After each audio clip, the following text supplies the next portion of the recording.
Bus stop पर कुछ लोग खड़े बस का इंतजार कर रहे थे। तभी वहाँ 10-12 साल की एक लड़की आई। उसके कपड़े गंदे और फटे हुए थे। वो वहाँ आकर लोगों से कहने लगी, बाबूजी 2 रुपए दे दो, बाबूजी 1 रुपए दे दो, 2 दिन से कुछ नहीं खाया है, 1 रुपया दे दो ना बाबूजी। वो लड़की दोपहर तक ऐसे ही लोगों से पैसे मांगती रही। फिर दोपहर को अचानक गायब हो गई। उसके बाद अगले दिन फिर सुबह सुबह बस स्टॉप पर आ गई और पिछले दिन की ही तरह लोगों से भीख मांगने लगी। ऐसा उस बस स्टॉप पर अक्सर होने लगा। एक दिन अशोक कुमार नाम के एक रिटायर्ड स्कूल मास्टर उस बस स्टॉप पर आए। वो लड़की उस दिन भी उसी तरह भीख मांग रही थी। उस दिन उसे कोई भीख नहीं दे रहा था। चल चल चली जा यहाँ से। मैंने क्या तेरा ठेका ले रखा है जो रोज रोज चली आती है भीख मांगने, भिखमंगी कहीं की। उस आदमी ने देखा कि और लोगों ने भी उस लड़की को दुत्कार कर भगा दिया। अशोक जी ये सब देख रहे थे। ना जाने क्यों उनके मन में इस लड़की के प्रति दया उमड़ रही थी। उस दिन उस लड़की के पास काफी कम पैसे जमा हुए थे। अभी वो पैसे लेकर वहाँ से जाने के लिए निकली ही थी कि अचानक वहाँ पड़े पत्थर से उसे ठोकर लगी और जो भी थोड़े बहुत पैसे उस दिन उसके पास जमा हुए थे वो भी उसके हाथों से छिटक कर नाली में जा गिरे। उस लड़की ने पहले तो अपने पैसों को बहुत खोजा, मगर जब वो नहीं मिले तो आंखों में आंसू लिए वहाँ से जाने लगी। ये देखकर अशोक जी से रहा नहीं गया। वो उस लड़की के पास आए और उससे कहा, नहीं नहीं बेटा, रोते नहीं है। फिर उन्होंने सोचा, इसे कुछ पैसे दे देता हूँ, लेकिन कहीं अगर ये किसी भीख मांगने वाली गिरोह से हुई तो, जो बच्चों से जबरदस्ती भीख मंगवाते हैं, या ये भी हो सकता है कि इन पैसों से ये नशा करे। इस तरह पैसे मांगकर नशा करना इन जैसे बच्चों की आम बात है। ये सब सोचकर उन्होंने कहा, अच्छा बेटा, ये बताओ कि पैसे लेकर तुम क्या करोगी? इन पैसों का मैं खाना खरीदूंगी बाबूजी। कहीं ये झूठ तो नहीं बोल रही? चलो फिर मैं तुम्हें खाना ही खरीद देता हूँ। इसके बाद अशोक जी उसे खाना खरीद कर देते हैं। खाना लेकर वह लड़की वहाँ से चली जाती है। कहीं ये खाना फेंक कर फिर से भीख मांगने ना आ जाए, इसलिए कुछ देर यहीं रुक कर देखता हूँ। अशोक जी काफी देर तक वहाँ रुके रहे, मगर वो लड़की फिर नहीं आई। अशोक जी भी वहाँ से चले गए।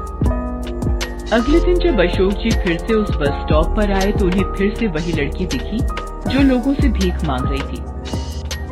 उस दिन भी अशोक जी ने उसे खाना खरीद कर दे दिया।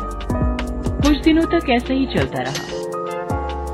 एक आध बार तो अशोक जी खुद भी अपने घर से खाना लाकर उस लड़की को दे देते थे। एक दिन जब अशोक जी ने उस लड़की को खाना दिया तब उनके मन में एक बात आई। आखिर ये लड़की है कौन, और क्या ये सिर्फ रोज खाने के लिए ही भीख मांगती है? और अगर ये खाने के लिए ही भीख मांगती है तो फिर ये खाना खाती क्यों नहीं, लेकर कहाँ जाती है? ये सोचकर अशोक जी चुपके से उस लड़की का पीछा करने लगे। वो लड़की वहाँ से निकलकर बस स्टॉप के पीछे बनी झुग्गी झोपड़ियों में जाने लगी। वो कभी इस गली में घुसती तो कभी उस गली में। हालांकि अशोक जी तेजी से उसका पीछा कर रहे थे, मगर एक गली में घुसकर वो लड़की गायब हो गई। तेरे की इतनी मेहनत के बाद भी पता नहीं चल पाया। खैर कोई बात नहीं, आज नहीं तो कल इस बात से पर्दा उठा ही लूंगा मैं। अगले दिन अशोक जी उस लड़की को देने के लिए घर से ही बना खाना लाते हैं। ले बेटा, खाना खा ले।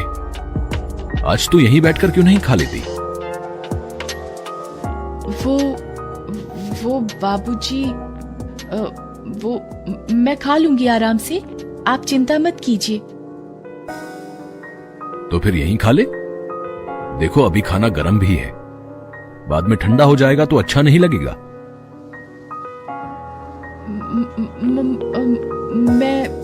मैं घर जाकर आराम से खा लूंगी बाबूजी, आप चिंता न कीजिए। इतना कहकर लड़की वहां से जल्दी जल्दी जाने लगी। आज तो मैं भी पता लगा कर ही रहूंगा कि ये लड़की आखिर इस खाने का करती क्या है। इतना सोचकर अशोक जी भी तेजी से उस लड़की का पीछा करने लगते हैं। वो लड़की फिर से झुग्गी बस्तियों की तरफ मुड़ती है और उन्हीं घुमावदार गलियों से गुजर कर जाने लगती है। आज अशोक जी ने भी ठान लिया था कि वो भी पता लगाकर ही रहेंगे कि ये लड़की आखिर जाती कहाँ है। लड़की कई गलियों को पार करने के बाद एक टूटी फूटी झोपड़ी में घुस जाती है। अशोक जी भी उसका पीछा करते हुए उस झोपड़ी तक पहुंच जाते हैं और वहां की टूटी खिड़की से झोपड़ी के अंदर झांक कर देखने लगते हैं। झोपड़ी के अंदर सामान के नाम पर 2-4 बर्तन, कुछ गंदे कपड़े और 2 स्कूल के बैग पड़े हुए थे। अंदर एक टूटी हुई चारपाई पर एक औरत लेटी हुई थी। शक्ल से वो काफी बीमार लग रही थी। उसके पैरों के पास जमीन पर 7-8 साल का एक लड़का बैठा हुआ था। लड़की जब खाना लेकर अंदर घुसी तब उस लड़के ने कहा, माँ दीदी खाना लेकर आ गई। चारपाई पर पड़ी उनकी माँ भी किसी तरह उठकर बैठ गई और बोली, कैसी किस्मत है मेरी, तेरे बापू का सपना था अपने दोनों बच्चों को खूब पढ़ाएंगे, मगर उनके जाने के बाद पढ़ाना तो दूर, मैं अपने बच्चों को 2 वक्त का खाना भी नहीं दे पाती। 2 रोटी के लिए मेरी बच्ची को ना जाने कहां कहां भटकना पड़ता है और ना जाने कितने लोगों के सामने हाथ फैलाना पड़ता है। ऐसी जिंदगी से तो मर जाना भला है। कहते कहते उस औरत की आंखों में आंसू आ जाते हैं। रो मत माँ, बस तू ठीक हो जा। भगवान ने चाहा तो मैं और बबलू एक दिन फिर से स्कूल जाना शुरू कर देंगे। तू खाना खा और फिर अपनी दवाइयाँ खा, नहीं तो तेरी तबीयत और बिगड़ जाएगी। फिर वो लड़की अपने हाथों से अपनी माँ और भाई को खाना खिलाने लगती है। ये देखकर बाहर खड़े अशोक जी की आंखें भर आती हैं। वो अपने आप को रोक नहीं पाते और झोपड़ी के अंदर चले जाते हैं। उसे देखते ही लड़की अचानक खड़ी हो जाती है और कहती है, बाबूजी आप? मैं सब कुछ समझ गया हूं बेटा, तुम्हें कुछ कहने की जरूरत नहीं। तभी उनकी नजर वहां पड़े स्कूल बैग पर पड़ती है। अरे वाह, तुम लोग स्कूल भी जाते हो? जाते थे मगर अब छोड़ दिया है बाबूजी। क्यों? पढ़ाई छोड़ने का दुख नहीं हुआ तुम्हें? दुख तो बहुत हुआ था बाबूजी, मगर जब से माँ बीमार पड़ी घर में एक पैसा भी नहीं बचा था। घर में जितनी भी जमा पूंजी थी सब माँ की दवाइयों में खर्च हो गए। 2 दिन हमारे पेट में अन्न का एक दाना भी नहीं गया था।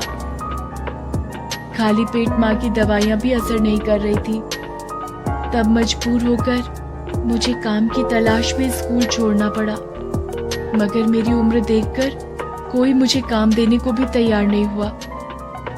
तब मजबूरी में मुझे ये रास्ता अपनाना पड़ा, भीख मांगने का। ये पेट की आग जो न करवाए बाबूजी। मैं आज ही तुम्हारी माँ का दाखिला अस्पताल में करवा देता हूँ।